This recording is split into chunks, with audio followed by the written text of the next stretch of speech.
दोघांच्या विचारधारा एक आहे।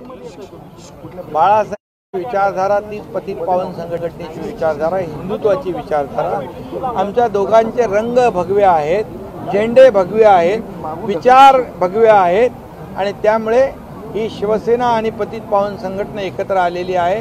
या राजकीय विषयावर नाही तर हिंदुत्वाच्या विचारधारेवर आम्ही एकत्र आलेलो आहोत आणि त्यामुळे आज एक शिवसेना जी बाळासाहेबांच्या विचारधारेला पुढे घेऊन जाती आहे त्याच्यामध्ये पतित पावन संघटना एकत्र आल्यामुळे आणखी दोन्ही संघटनांना बळ मिळणार आहे। भाई आगामी काळ हा सगळा स्थानिक स्वराज्य निवडणुकींचा आहे।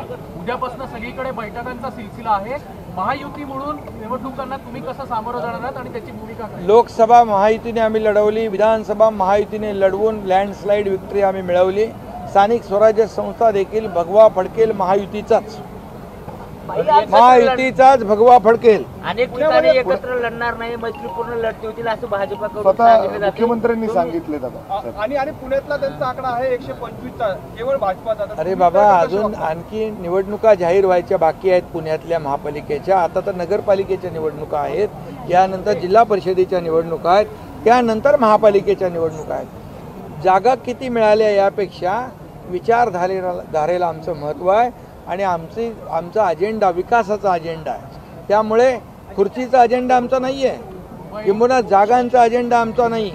या महाराष्ट्रातल्या जनतेला विकासाकडे नेणं, या महाराष्ट्राला विकासाकडे नेणं आणि या महाराष्ट्रातल्या जनतेच्या आयुष्यामध्ये चांगले दिवस आणणं हा आमचा अजेंडा आहे। बाई, पुण्यात आहात म्हणून हा प्रश्न। पुण्यात मुंडव्यामध्ये जो जमीन गैरव्यवहार प्रकरण झालं, अजित पवारांनी सांगितलं व्यवहार रद्द झाला, पण त्याआधी जे सगळं घडलं, अनेक अधिकारी निलंबित झाले, तुम्ही स्वतः लक्ष घालणार आहात का की या सगळ्या प्रकरणावरून अजित पवारांना टार्गेट केलं जात आहे का? यामध्ये मुख्यमंत्री महोदयांनी स्वतः लक्ष घातलेलं आहे।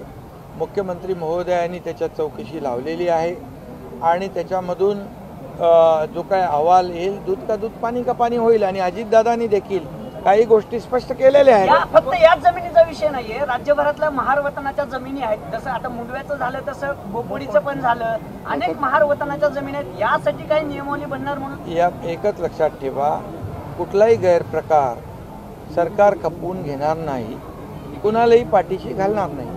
पुण्यातला जो शिवसेना भाजप मधला तणाव जो आहे तो कमी होताना दिसत नाही। कुठे तुम्हाला काय तणाव? भाजपच्या नेत्यांमध्ये तणावाची परिस्थिती काय तणाव कुठला काय? रोज रवींद्र दंगेकरांकडून भाजपच्या नेत्यांवर आरोप केले जात आहेत, परत भाजपकडून आरोप केले जात आहेत त्यांच्यावर। आता मला वाटतं जो विषय होता तो संपलेला आहे आणि त्यामुळे त्याला पुन्हा तुम्ही जिवंत करू नका। चला, धन्यवाद। तुमची car, electric panel, data server आगीपासून सुरक्षित आहे का? नाही? मग आजच बसवा F protect temperature activated fire suppression device. यामध्ये आहे eco friendly non toxic pressurised liquid, जे आग लागल्यास क्षणार्धात ऍक्टिव्हेट होऊन आगीवरती मिळवते नियंत्रण। बसवण्यास अतिशय सोपे आणि सुटसुटीत टेकालिपचे एक दर्जेदार उत्पादन एफ प्रोटेक्ट।